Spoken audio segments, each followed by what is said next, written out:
어떤 분이 자기는 축구를 너무 좋아하는데 이렇게 축구를 하다 보면 심하게 몰두가 되어서 아마 축구를 하다가 이렇게 희열을 맛보는 것 같아요. 너무 몰두를 하게 되다 보니까 이 신앙생활을 하는데 방해가 되더랍니다. 그래서 자기는 축구를 이제 더 이상 하지 않기로 했다. 이런 얘기를 한번 같이 나눈 적이 있었습니다. 물론 김승훈 목사님은 아닙니다. 열심히 아직도 하시는 걸로 알고 있고요. 여러분은 이 말이 이해가 되십니까? 저는 이해가 좀 되는데요. 실제로 예배보다 조기 축구회가 더 좋아서 그곳으로 가시는 분이 있고, 또 골프가 너무 좋아서 주일 아침 필드에 나가시는 분이 계시기 때문입니다. 물론 우리 교회는 그런 분이 안 계신 것 같아요. 너무 감사하지요. 그런데 제가 지나온 몇몇 그런 교회들에서 성도들을 만날 때에 그런 분들을 왕왕 이렇게 만날 수 있었습니다. 그렇지 않아야 하지만 살아가다 보면 우리도 모르는 사이에 마음으로 섬기는 것이 생겨버리는 일들이 일어나곤 합니다. 그것은 다양한 형태로 우리의 마음을 사로잡는데요.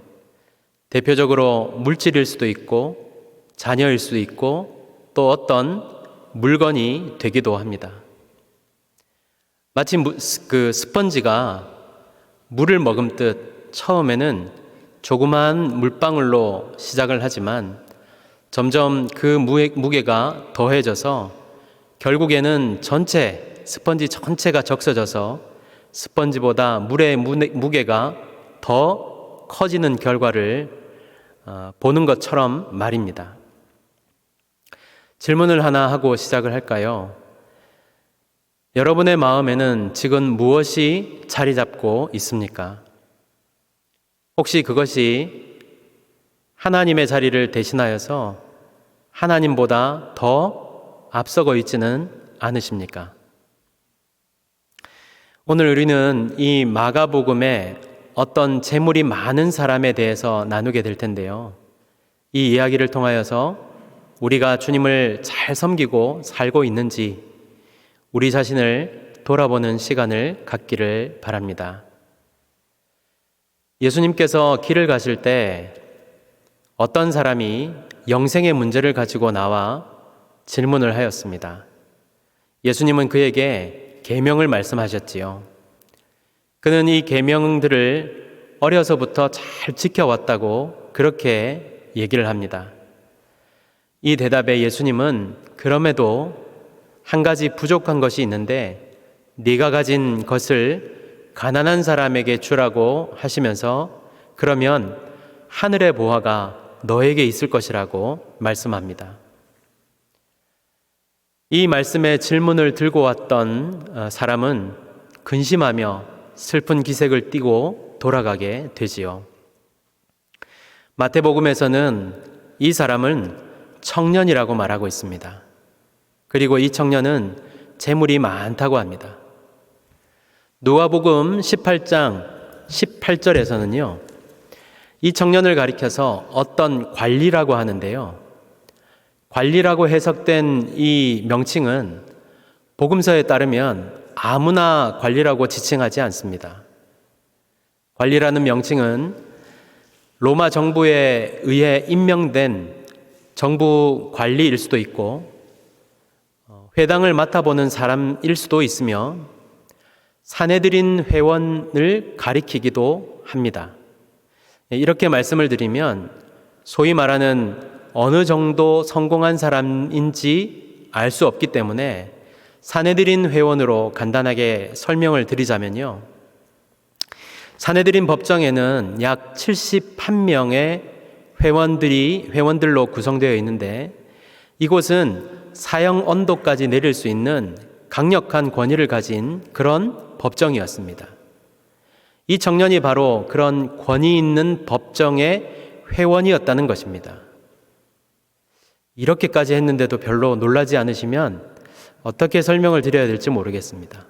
하여튼 젊은 사람이 어떻게 이런 권위 있는 산헤드린 법정에 들어갈 수 있었는지 모르겠지만 이 사람, 이 관리는 오늘날로 말하자면 앞길이 탄탄대로와도 같은 거칠 것 없는, 한마디로 금수저 인생으로 살 수 있는 그런 사람이었다는 것을 우리들에게 말해주고 있습니다. 거기다가 더하여 오늘 본문을 보면요, 예수님이 길에 나가실 때, 그러니까 길에 계실 때에 이 청년이 나왔고 그는 예수님을 보고 달려와서 무릎을 꿇고 예수님께 질문을 청하고 있습니다. 다 아시겠지만 요즘 돈 좀 있으면, 명예가 좀 있다 싶으면 다 목에 그렇게 힘들을 주고 다니지 않습니까? 물론 그렇지 않은 분들이 더 많이 있지만 아직도 여전히 우리 사회에는 이런 특권 의식이 만연한 것이 사실입니다. 그런데 이 청년은요, 이런 특권 의식마저도 없었던 것 같습니다. 또 항상 예수님 주위에는 많은 사람들로 인해 인산인해를 이루었다는 것을 우리는 압니다. 그러나 이 청년은요, 이런 환경적인 요인들을 전혀 신경 쓰지 않았습니다. 자신이 부자이며 높은 지위에 존경을 받을 만한 위치에 있었음에도 그런 자존심들을 모두 다 내려놓고 예수님 앞에 무릎을 꿇었던 것입니다. 마치 국회의원쯤이나 되는 사람이 아무것도 준비되어 있지 않는 비포장 도로에서 어떤 사람에게 무릎을 꿇는 것과 같지 않겠습니까? 이 청년은 목에 힘이나 주고 존경이나 받으려고 하는 그런 부류들과는 다른 사람이었고, 청년에게 영생이라는 질문은 진심이었다는 것을 알 수 있습니다. 이 정도만 해도 정말 대단하지 않습니까? 이쯤에서 이 청년에 대한 소개를 마쳐야 하는데 또 하나 더 남아 있습니다. 무엇을 해야 영생을 얻을까라는 질문에 예수님은요, 계명을 들어서 대답하셨습니다. 살펴볼 것은 여기 예수님이 말씀하신 계명들은 5에서 10계명까지인데요. 이 6가지 계명들은 모두 사람들과의 관계, 이웃과의 관계에서 지켜야 할 계명들이었습니다. 그렇다면 왜 예수님은 1계명에서 4계명까지는 말씀하지 않으셨을까요? 실수로? 깜빡해서? 그게 아니라 5에서 10계명이 1에서 4계명의 실천적인 방안들이기 때문입니다. 이 계명들은 하나님의 뜻을 반영한 것이며 과연 영생을 얻은 삶이 어떠해야 하는가를 보여주는 것입니다. 또한 여기서 제시된 이 계명들로 알 수 있는 것은요, 당시 사회가 언급된 계명들이 지켜지지 않고 있다는 것을 말씀하고 있는 것입니다. 그러니까 이 계명들이 전혀 일반 사회에서 지켜지지 않는 그저 유명무실한 계명처럼 그렇게 있었다는 것이죠. 그들은 하나님과의 관계에서 율법에는 형식적으로 열심을 다하였지만 계명의 핵심인 의와 인과 신과는 전혀 상관없는 삶을 살았다는 것을 지적하고 있는 것입니다. 계명들을 들어 말씀하실 때 이 청년은 이 계명들을 어려서부터 다 지켰다고 이런 놀라운 대답을 합니다. 유대인들은 6살부터 율법 교육을 받게 된다고 하는데요. 여기 어려서부터라는 말은 12 혹은 13세 가량의 나이를 가리키는 것 같은데, 유대인 소년들은 이 시절부터 하나님의 계명에 따라 생활해야 하는 책임이 주어지게 됩니다. 그러니까 이 청년에게 율법을 준수한다는 것은 외적인 자연스러움에서 배어나와서 거리낌 없이 자신 있게 대답할 수 있었던 것으로 보입니다. 청년의 자신감은요, 마태복음 19장 20절에서 잘 볼 수 있는데요.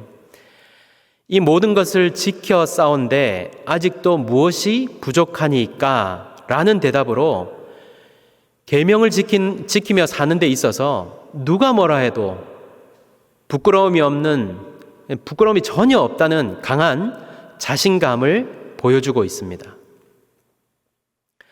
예수님은 이런 그를 책망하지 않으시고 그를 보시고 사랑하셨습니다.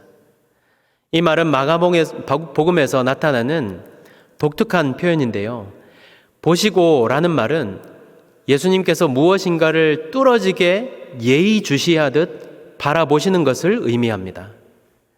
그러니까 예수님은 그의 마음을 다한 헌신과 또 그의 앞날의 가능성에 대해서 주목하신 것이죠. 단지 이 청년이 실천하기 어려운 조건을 제시하여서 곤경에 처하도록 하기 위한 질문이 아니라 그를 사랑하시기 때문에 말씀하신 것임을 알 수 있습니다. 그래서 예수님은 그를 사랑하셨다고 이렇게 말씀하시는 것입니다. 여기까지 보면 부자 청년의 인생은 일반 사람들이 보기에 거의 완벽에 가깝습니다. 지금까지 계명을 다 지키며 살았고 처음부터 금수저였는지 아니면 자수성가했는지 알 수 없지만 부자였고 권세와 명예도 가진 완벽한 외적인 조건을 갖춘 그런 사람이었습니다. 거의 모두를 가졌다고 해도 과언이 아니겠지요. 하지만 눈치채셨겠지만 이렇게 완벽에 가까운 사람의 질문이 잘못되었다는 것을 우리는 발견하게 됩니다. 질문 자체가 틀린 것이지요. 그는 어떻게가 아니라 무엇을로 질문하고 있습니다. 다시 말해서 그는 내가 계명을 지키지 않았는데 어떤 계명을 지켜야 천국에 가겠습니까? 라는 뜻이 아니라 지금까지 계명을 온전히 지켰는데 무슨 계명을 더 지켜야 천국에 가겠습니까? 라는 말을 하고 있는 것입니다. 이 말에서 알 수 있는 것은요, 예수님의 답변을 들은 그는 이제 됐다. 살 수 있겠구나. 율법에 대해서는 자신 있다. 이렇게 생각했던 것 같아요. 하지만 그가 간과한 것이 있지요. 예수님이 말씀하셨던 이 계명들은 사람들과의 관계, 이웃과의 관계에 관한 계명입니다. 그러니까 사람이 하나님께 지킬 계명은 말씀하지 않으셨던 것이지요. 그가 완벽히 지켜내었던 이 계명들을 통해 알 수 있는 것은 그의 신앙의 기준이 어디에 있었는지를 알게 합니다. 그의 신앙은 눈에 보이는 외적인 규범, 사람과의 관계에만 국한되어 있었다는 것을 알게 되는 것이지요. 우리는 신앙생활을 하면서 저분은 참 직분을 잘 감당하는 사람이야. 저분은 예배도 열심히 드리고 새벽기도 나와서 열심히 기도하면서 봉사도 누구보다 앞장서서 열심히 하는 사람이야 라며 평가하고 그 평가에 반응하는 사람들을 만나게 됩니다. 그리 크지 않는 교회에서 신앙생활을 하시는 어떤 집사님이 계셨는데요. 이 집사님이 조금 이렇게 부자셨기 때문에 2주에 이렇게 헌금을 하고 난 다음 그 다음 주에는 항상 사람들이 모여 있는 우리 교회로 말하자면 사랑방 같은 곳에 일부러 한 바퀴 순회를 하셨다고 합니다. 왜냐하면 그 집사님이 이렇게 지나가시면 항상 사람들이 모여서 아유 저 집사님 이번에도 얼마 이렇게 그렇게 하셨다면서 대단하시네. 어떻게 그렇게 하시나? 이런 얘기를 듣지 않은 척하면서 슬쩍 듣고 지나가신다는 것입니다. 물론 이분이 회심하셔서 이제는 그러지 않으신다고 합니다. 우리가 결코 간과해서는 안 되는 것은요, 그 평가를 통해서 영생을 확인받으려 해서는 안 된다는 것입니다. 하나님을 바라보며 살지 않고 땅에 있는 환경들을 보며 사람들을 보며 누군가의 칭찬에 목말라 행한다면 결국 우리는 썩어질 것에 목매어 사는 사람이 될 수밖에 없는 것입니다. 이 청년이 바로 그렇습니다. 그는 저 사람 참 훌륭한 사람이야. 저 사람은 율법을 잘 지키는 사람이야. 이런 평가를 들으면 거기에서 영생이 올 줄 알았던 것입니다. 게다가 그 말을 선한 선생님에게 들으면 영생을 얻게 될 줄 알았던 것이죠. 이런 그에게 예수님은 내게 한 가지 부족한 것이 있다라고 지적하고 계시는 것입니다. 우리의 관심은 어디에 있습니까? 사람에게, 땅에게, 환경에 있지는 않습니까? 돈 많이 벌어야 하나님 잘 섬길 텐데, 좋은 대학을 가야 하나님을 좀 멋있게 섬길 텐데, 영광이 좀 될 텐데, 이런 생각들 하고 계시지는 않습니까? 순서가 잘못되었다고 생각하지는 않으십니까? 이런 사람들에게 예수님이 무엇이라고 말씀하십니까? 예수님은 그에게 한 가지 부족한 것이 있다고 말씀하시는데요. 이 말은 적어도 그가 율법을 행함에 있어서는 완벽하다는 것을 인정하시는 것입니다. 하지만 반대로 그 한 가지 때문에 영생에 들어갈 수 없다는 것을 말씀합니다. 그것은 부자 청년이 말하는 외적인 또 다른 계명이 아니라 자신 안에 있는 것이었습니다. 예수님은 부자 청년에게 내게 있는 것을 다 팔아 가난한 자들에게 주라. 그리하면 하늘에서 보화가 내게 있으리라. 그리고 와서 나를 따르라고 말씀합니다. 구원을 얻으려면 집도 팔고 재산도 다 팔아서 가난한 사람들에게 나누어 줘야 됩니까? 제가 알기로 우리 교회에도 부자로 사시는 분들이 꽤 계시는 걸로 알고 있는데요. 그러면 그분들 재산 다 팔아서 가난한 사람들에게 나누어 주고 같이 가난하게 되어서 살 때 그때 영생이 주어지게 되는 것입니까? 아니죠. 이 말은 청년에게 있어서 물질이 구원받는데 문제가 되었다는 말입니다. 무슨 말씀을 하시는 것이지요? 물질이 하나님의 자리를 대신하고 있었기 때문에 그것을 포기하라고 말씀하시는 것입니다. 이 말을 우리에게 적용해 보자면 우리에게도 청년이 가졌던 물질과 같은 것이 있다는 것을 지적하는 것입니다. 우리에게 청년이 포기해야 하는 물질과 같은 것이 무엇입니까? 무엇이 하나님의 자리를 대신하여서 우리의 마음 중심을 꿰어차고 그것에 우리는 좌지우지 당하며 살고 있습니까? 본문에 따르면 그는 재물이 많은 고로 이 말씀으로 인하여 슬픈 기색을 띠고 근심하고 돌아갔다고 합니다. 영생에 대한 희망적인 기대, 처음 예수님과 대화를 이렇게 나눌 때만 해도 영생에 가까웠다고 생각을 했는데 정반대의 결과에 그는 크게 실망하고 슬퍼하며 근심하는 모습으로 돌아가게 됩니다.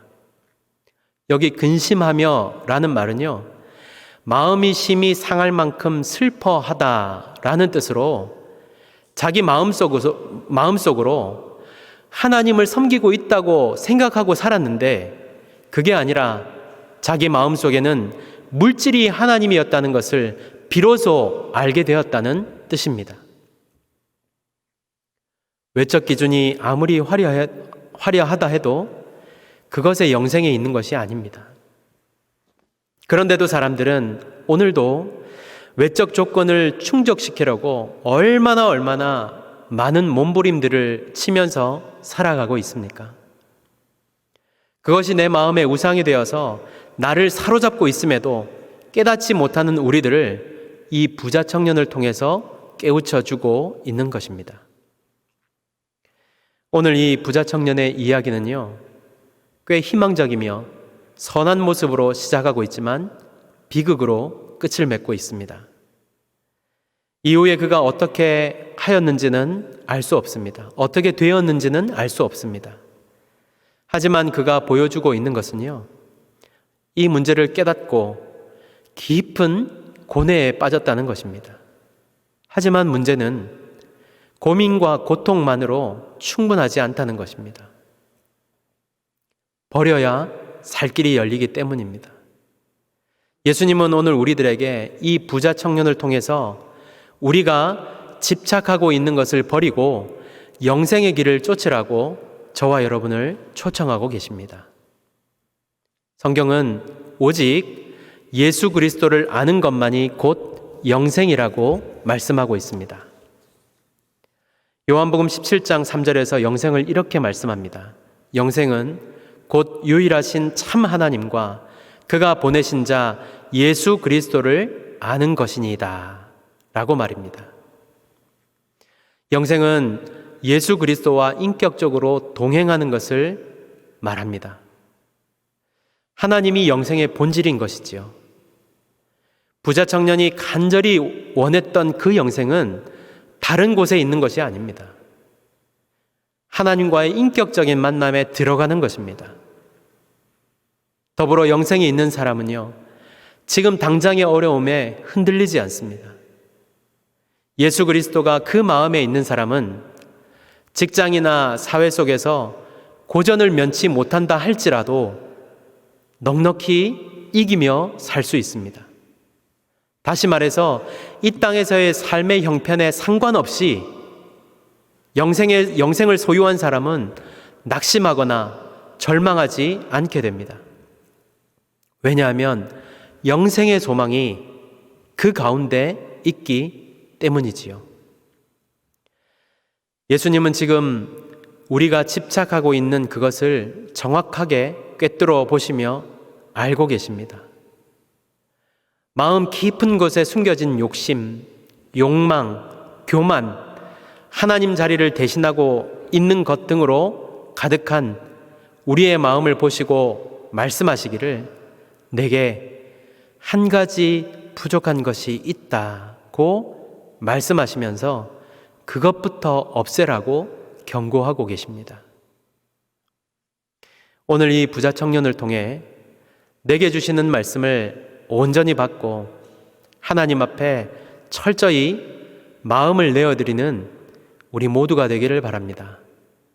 영생을 대신할 수 없는 것으로 기쁨을 삼지 말고 주님을 온전히 주인으로 섬기며 살아 하나님 주시는 새 생명, 영생의 기쁨으로 사는 저와 여러분이 다 되어주시기를 간절히 바랍니다.